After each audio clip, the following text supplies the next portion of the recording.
Salam, hormatly vatandaşlar. Şu gün 17 yanvar, hepdeýäniň 1-nji güni siz Türkmen halky DBT kanalyna hoş geldiniz.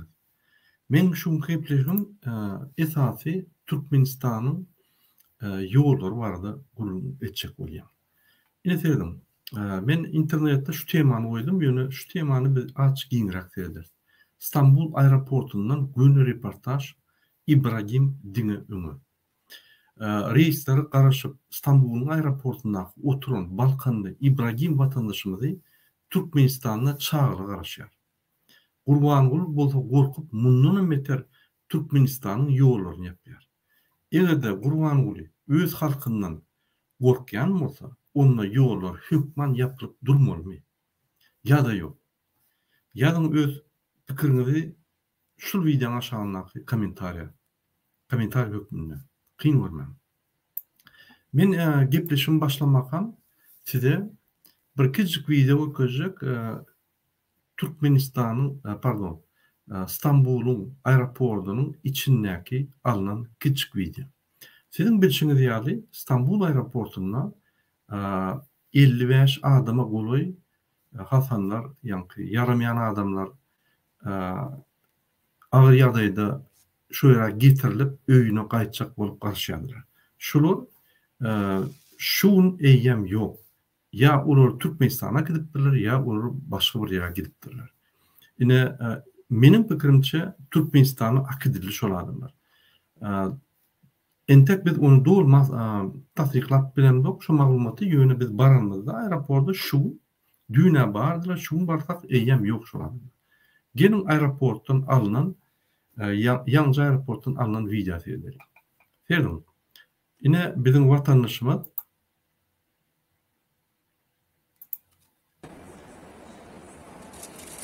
İbrahim ağa aeroportda oturuyor. Ine İbrahim ağa şu adamı siz görün bolsaňyz 14-nji ýanwarda ýürüýte bizim çağışlarına gelip aeroportda şu adam yatıp giýje içine girmen daşynda yatıp yine oturdu. Yine şu Türkmen hava ýollarynyň, ýa-ni Kırgızstan aýlasy. Adamlar ýok, ýetirdim. Ne Türkmen Airlines şu ýerde biletler satylýar, ýöne biletler satylanyp Türkmenistana. İçi boş.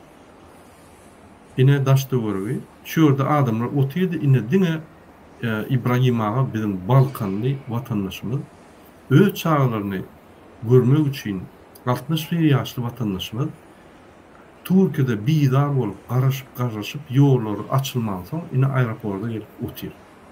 Ine şu adam şu ýerde te öýüne aýdynça oturjak. Hormatly vatandaşlar, egerde kim Stambul ýa Türkiýede öýüne gaýdyp bilmeýän gaýdyp bilmedik bolsa, yaramayan bolsa, ýagdaý agyr bolsa, ine İbrahim ağaň ýanyna goşunup bizim Balkanly vatandaşymyz şoluň ýanyna oturup biz şu zatları hemme dünya yetirip nesip bolsa sizi Türkmenistana uğradar ýaly hemme hereketleri eder. Bu bir siyasi hereketlerdir. Bu sosyal problemleri çözmäge dewlete topary kömekdi bolýar. Näçe? Täze başga ýol ýok şunu çözmegiň. Bütün dünya, bütün ýanky jemgyýete yetirip şu zatları arasy açyk görkezip şu problemleri Türkmenistan'ın hükümeti çözer yani. Ine dedim, 2 ýyldan beri biz garaşyp durýar ýollar. Ýollar bular aşşagam diýen ok, käwagt samolyotlar uğradyar, näçe adam galyp başlasa, şonça samolyotlar uğradyp, şu samolyot adamlar aýrýar aeroportdan. Şu aeroportda 55 adam üýüşdi, bütün dünyada şunun problemasy galdyk bolýar. Türk hökümeti aýdýar, sizin hasanlarınız, yani yaramayan adamlarınız banisarda yatıp 100 milyarlap birgiler var, ol birgini kim versin? Uludun pulanları ya da ölemese hükümet yine götürmeli var ya Türk hükümeti. Eğiçili edin öz vatandaşlarına. Bunu yani bir kadar olmalı öz vatandaşlarına deyip şurada yani Türkmenistan'ı çıkanatına, konsulluğu, Türkmenistan'ın hükümetine Raşid Meredova her wagt aýdyp gelýär. Türkmenistanyň graždanlary dokumentsiz, raýatlygy ýok, erkinligi yok. Gidip böyle Türkiye'de eğçilik edin, ya alıp gidin, ya şolara dokument verin deyip Raşid Meredev'den talep ediyorlar. Her gede. Yöne bilişine diyali, şuraya kıyın yağday, dine Raşid Meredev'a, onun diplomatlığına ve konsulluğuna amatli. Şunun kazanyalı. Şu paraxorlar. Men bir da düştüm Türkmenistan'da. Biz Berdimuhamedova gıyğırıp, Berdimuhamedova paş sözler deyip, biz Berdimuhamedov'tan talep edip, bir topar zatları şu çakatçılık ediyatik olayın, Berdimuhamedov hiç da çözülmeyenle men düştüm. Berdimuhamedov şuraya okuyupsız olup, doğun arnaşlarını umut bilmeyenle şunu düştüm. Lütfen. Misal için siz prezident. Kimde kim tapağı diyor.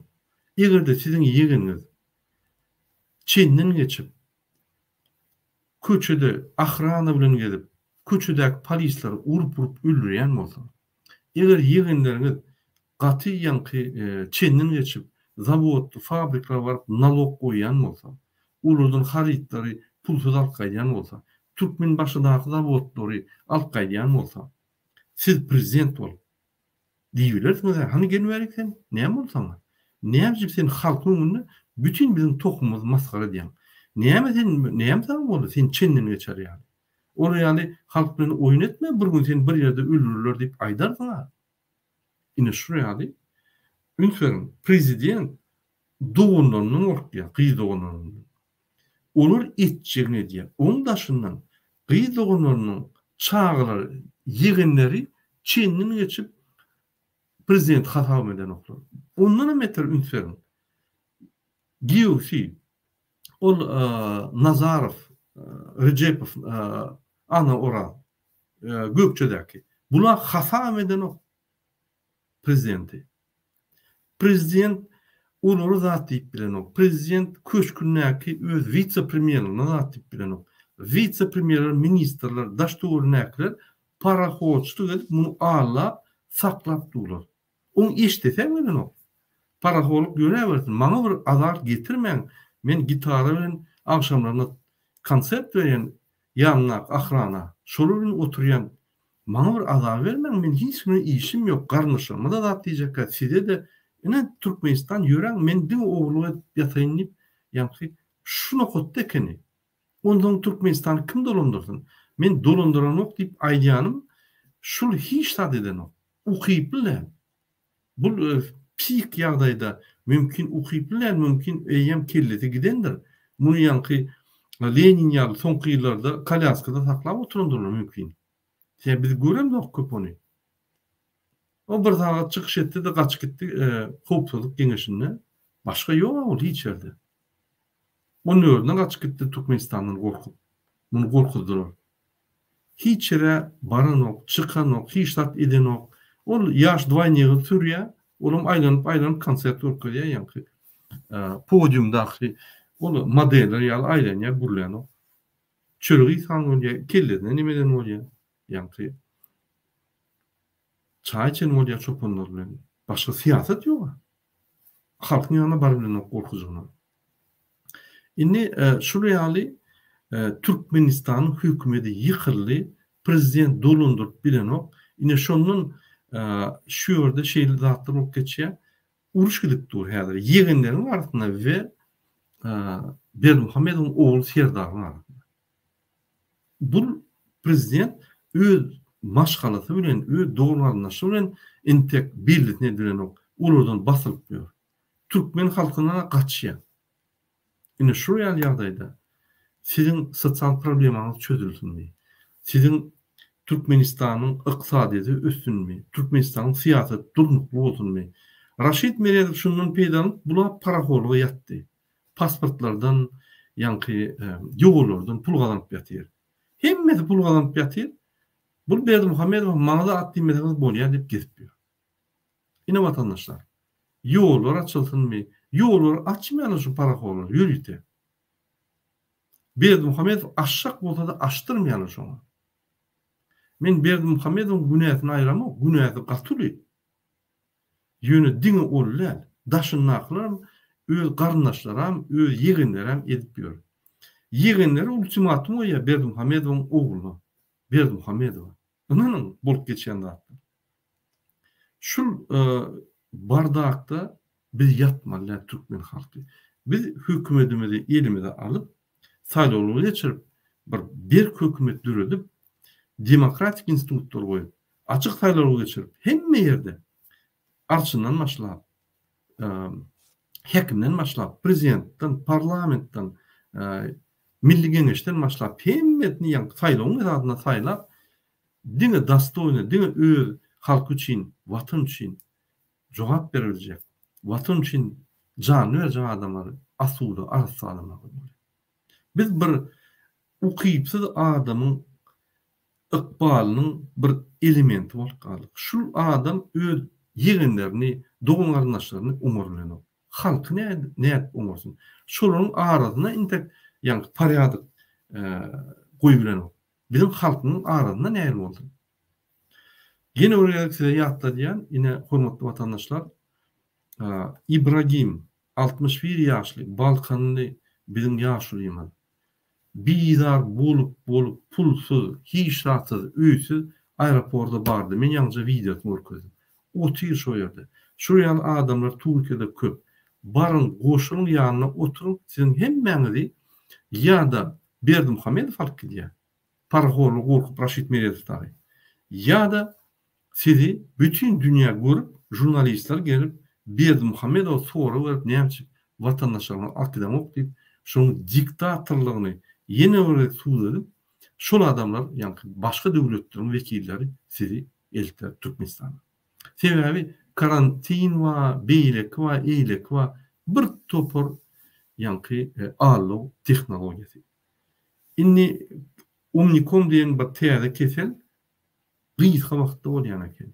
Ondan yani adamlar çat yarıya şondan yani kesel alya yönü o kesel gücü pes ve ölümleri getiren o. Şunun için hiç yerde karantin edilip yapılan o devletler. Aytim açıp başladılar. Ben size önkü yapışımda bütün dünyada samolyotun uçuşlarını koydum. Dine Türkmenistan'ı uçan o. Türkmenistan'ı neye medyalar? Berdimuhamedov dövlü dolundurup bilmeyen son bunu korkudup, bunu kaçtırıp bulur. Amanov, Raşit Meredov ikisi Türkmenistan'ın devletini paraholukla dolunduruyorlar. Bunu ne etti? Bütün Türkmenistan'ı 70 gün karantina yatırdı. Yani şu 70 günü hem politsiyalar, hem MHM, hem yani hekimlikteki adamlar, ruhsat veren adamlar öz tariflerini yani parahol stavkalarını kaldırdılar. Ünitörüm, 10 meşine Murgap, Yolutun, Mari etraflarına ve Beylik etraflarına marvelaydım. Şu yerde arçınlar oğan kırığına suutkala otur hadir. 10 meşinen başla. Bir oğudan 3-4 olup çıkarsa durun nira var yamaz. Ol mektep plazımda yani. Molimler mektebin kapısında otura çıkacak olsan nira var yam. Senin tek okulda değil. İyidin etti. Şu yani oğudan adamlar çıkacak olsa sabiyesa ya yeni orada etrafı 2-3 tane köp olsa nira var yani oturun karantin bitmek bulunok deyip şular birden yürüyüşe çıkaymadın deyip korkuyor. Ötüyorum. Şu yani bir idiotizm, şu yani bir psikikaydan bir logika gelmeyen dolunduruşlar. Yine mu hükümet dolunduruşları değil yani o. Mu hükümet idiotizm değil yani. Men şondan yani hükümet yok. Ministrın, vice-premierlerin arasında bir ödünü uğrayan, ukuyipli, akıllı, arası adamlar var, yönü himmesi de. Köpsi paraholuk edip yani halkı talep ediyor. Şu iki yağdayda yine de halk ödeniyor. Şunun için mesela diyen tayyar olun biz yine çıkart karantin var, karantin yok, Türkmenistan prezidenti var, yok. O hiç tatçöden o. O elementarna şamı şımır diyen şamrat yani Recep Umurlu. O halkı neyle olsun? Şunun için biz çıkanmazda inni üyüşüp, cemlenişip çıkmalıyız. Hürmetli vatandaşlar, yeni olarak yattı diyen, kimde kim öyüne kaytacak olsa Türkiye'de, İstanbul'un aeroportuna barıp İbrahim Ağa koşunmalı. kimde kim ýagdaýlar bolmasa, yaramayan bolsa, ýa-da gaty şart ýagdaýda öz agyr ýagdaýyny, ýa-ni agyr ýagdaýa düşýärini bilýän bolsa, gün aeroportda bar şo ýerde. Egerde aeroportda baryp şo ýerde problema bolsa bize jaňadyň şu wideoň aşagyna telefonlar bardyr. Men wideolaryň aşagyna telefonlar bardyr. Imo WhatsApp +46-dan başlaýar. Siz habarlaşyp bilersiň. Bolmasa DVT aktivist çağrına gelin şo ýerde adminlerden soram, size derhäw kömek bererler. Hormatly watandaşlar, Türkmenistanyň ýagdaýy häzir Berdimuhammedow öz ogluny prezident etjek bolup 70 günlük karantina ýatyrdy. Näçe? Şu halk öňün paralizowat bolan ýa-ni internetde ýapyp, hemme zat ýapyp adamlar gymyndatman. Egerde karantin bolsa, arçylar näme işleýär boldy? Egerde karantin bolsa, onu näme sosial maddi kömek eden ok adamlar. Egerde karantin bolsa, onu näme watan programmatyna swotkalar beren ok, statistika beren ok. Ine häzir karantin, plan vilayet, başlan. Plan vilayet, plan wagt, statistika boýunça plan adam yaralandy, plan dağıtlar edildi, plan wagt ne şuryaly çärleri görülýär, şuryaly işler edilýär diýip näme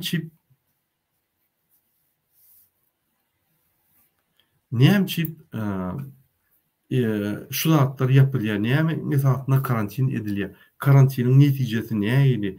Peýdasy barmy, peýdasy ýokmy, görkezlimi? Ine mysal üçin Fransada şu ýaly tabliça berýärler.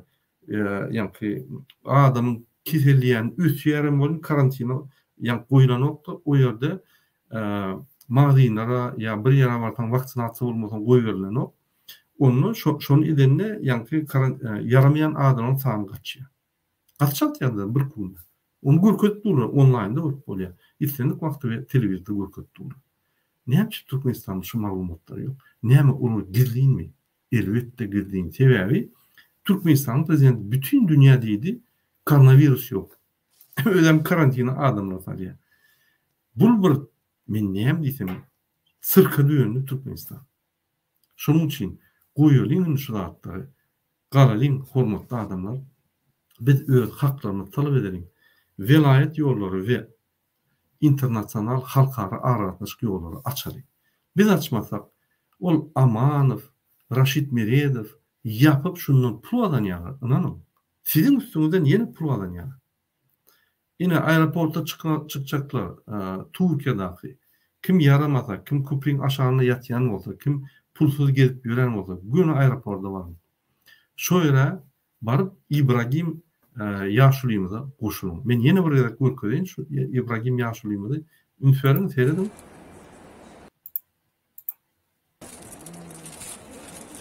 Yine İstanbul aeroportuna yine İbrahim Ýaşulymyz biz şunu kömek etdik. Gasin sakıttık, saçlarını alıp verdik, kömek ettik. Yani sandviç alıp verdik, açık madde kömek ettik. Açık öğüne verdik. Olmasa giyecekne daşarda yattı aeroportda. Yine içinde garaşı oturup Türkmen Hava Yolları'nın yine kassatına serdim. Boş bilgileri Türkmenistan'a alıp berýän eken, hostalary iyi berýän eken, konsul alýan eken, konsul mindirýän eken. Ona da yine pul vermeleken. Yine şu 55 adam pulsuz gitti.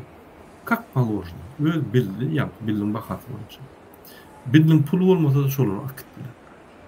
Yine diýmek, Türkmenistanyň hökümeti haçanda bir pugri işle yani hem dünya aýdanmada öz borcunu yetinleýär. Türkmenistanyň içinde de haçanda bir çıkıp bütün dünyaya yaratsak, ile şu yani bir kançılıklar bolýar, vilayetlerin arasyna koronavirüs olmasa da ýollar ýapyp, etraflaryň arasy ýapyp, yine Türkmenistan daşartly ýollar ýapyp diýsek, bütün dünya mu arda edýär-de Berdimuhammedow ýollar açýar.